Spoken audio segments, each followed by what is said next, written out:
Merci de votre fidélité, chers téléspectateurs. Vanessa Zanou est déjà en plateau pour sa rubrique. Vanessa, bonjour. Bonjour Habib, bonjour à vous chers téléspectateurs, je Là, suppose que là, tout le monde là, va là, bien. là, tout le monde va bien, moi, mais je vais bien. Voilà.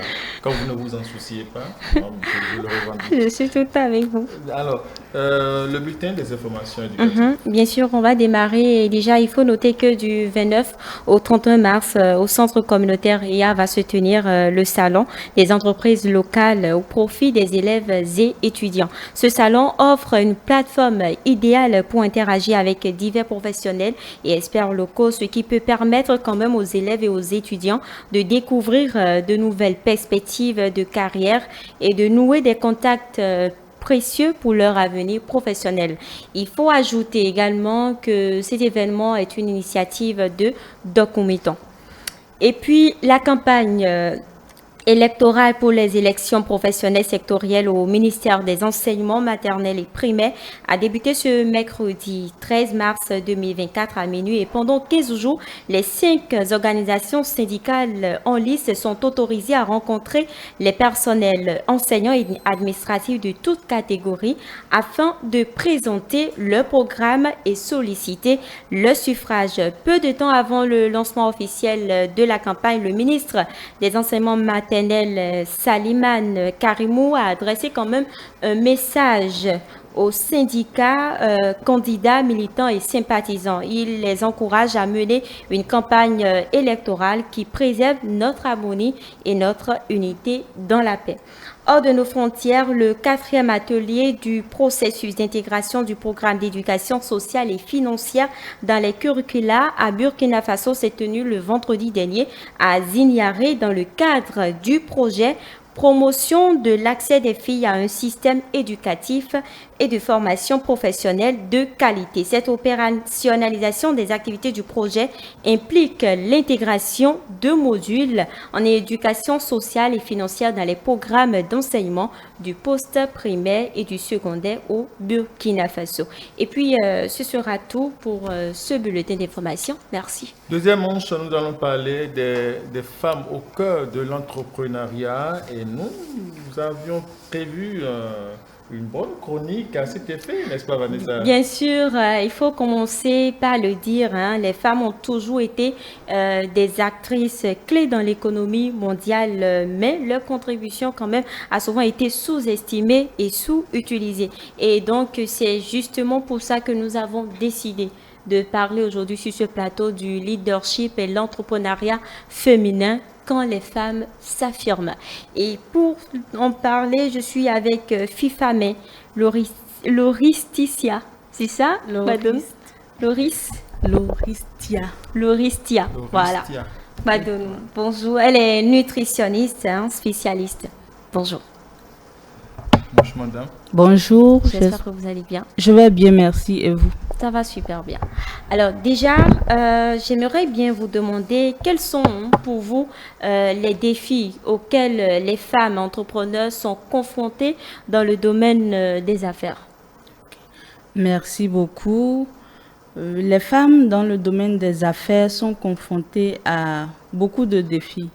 Déjà, il y a le manque d'information parce que à la base, les femmes ne sont pas souvent encouragées à aller loin dans les études. En plus de cela, il y a le manque de mise en commun des acquis, c'est-à-dire plusieurs femmes dans un même domaine peuvent être intéressées par une même activité, mais elles n'ont pas souvent la capacité ou la clairvoyance de se mettre ensemble pour arriver à un objectif commun. En plus de cela, il y a un facteur non négligeable qui est le manque de reconnaissance de l'importance de la femme dans la société. Parce qu'elles sont sous-estimées et quand il y a une femme et un homme, quelque part, on a tendance à plus considérer l'homme comme pouvant Bien sûr. pouvant accomplir la tâche plus efficacement que la femme. Que la femme. Alors que c'est faux. Il est vrai que c'est en train de changer, mais il y a encore beaucoup à faire dans ce domaine. Et si on parlait un peu de vos expériences, vous êtes quand même docteur nutritionniste spécialiste. Quelles sont quand même les difficultés que vous avez rencontrées? Est-ce qu'il vous est déjà arrivé d'être sous-estimé par des collègues hommes ou d'autres personnes du même sexe? Oui, d'abord j'aimerais clarifier un truc. Je ne suis pas docteur, en tout D'accord. cas pas encore, Pas parce encore, que je n'ai pas fait le cycle médecine, 7 ans. J'ai fait la nutrition et diététique D'accord. et un master spécialisation en santé publique. Super. Voilà. Merci beaucoup pour la précision. Bientôt, vous allez faire votre thèse, Inch'Allah. Amen, merci beaucoup. C'est en cours. Ok, voilà. Donc, dans mon domaine, j'ai été confrontée à pas mal de situations comme ça, où déjà, je rappelle, j'ai été présidente de bureau quand j'étais plus jeune, quand j'étais en licence. Du coup, il y a eu cette rivalité ou ce sentiment ou cette, je ne vais pas appeler ça animosité, mais ce comportement de certains collègues qui, dans le même temps, étaient présidents de bureau avec moi, qui, quand il s'agit de donner des idées, ne prennent pas forcément en compte mes idées ou ne m'accordent pas la parole parce que pour eux, je suis une femme et donc je n'ai pas d'idées qui seraient plus intéressantes que ce que eux, ils pourront Bien sûr. C'est vraiment de l'animosité. Justement, et à votre avis, quelles sont les initiatives mises en place pour quand même promouvoir l'entrepreneuriat féminin et encourager les femmes à embraser plusieurs domaines de la vie? Merci beaucoup pour cette question. Je crois que l'État fait déjà beaucoup. Énormément. Oui, dans ce sens. Il y a les différentes structures de microfinance et des directions qui sont mises en place pour aider les femmes à entreprendre. Et il y a aussi dans les communautés, les basses communautés, des projets qui sont mis en œuvre et qui aident les femmes à se mettre ensemble et à faire et à avoir des activités génératrices de revenus. Et je crois que c'est en train de marcher de plus en plus. Il y a aussi le consommer local, le mois du consommer local qui promeut beaucoup les artisans locaux. Et donc, ces femmes-là ont la possibilité d'exposer ce qu'elles savent faire. Donc, voilà, il y a beaucoup qui se fait dans le domaine quand même. D'accord. Comment est-ce que les femmes peuvent-elles être encouragées à prendre quand même des postes de direction et créer leur propre entreprise? Merci beaucoup. Belle question. Une très belle question. Ouais. Alors là, il y a 2 points. Entreprendre et prendre des postes de direction. C'est 2 choses différentes.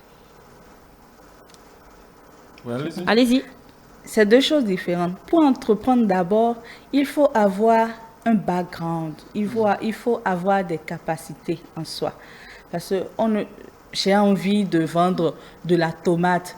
Si je veux que mon commerce dans 5 ans, dans 10 ans puisse perdurer, il faut que j'ai quand même des rudiments en finance, en comptabilité, comment gérer, comment faire les recettes, comment ne pas manger dans mon capital. Donc, il faut investir dans la formation des femmes au plus bas niveau dans nos communautés. Comme ça, elles pourront être plus à même de mener des entreprises à terme, d'aller plus loin dans leur entrepreneuriat. Maintenant, en ce qui concerne les postes de direction, il faut, à compétences égales, promouvoir la femme.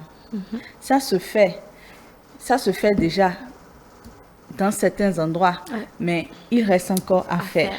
C'est comme on le dit, tant qu'il y a fait, il y a fait. Alors, pour vous, quels sont les avantages d'avoir plus de femmes leaders et entrepreneurs dans la société?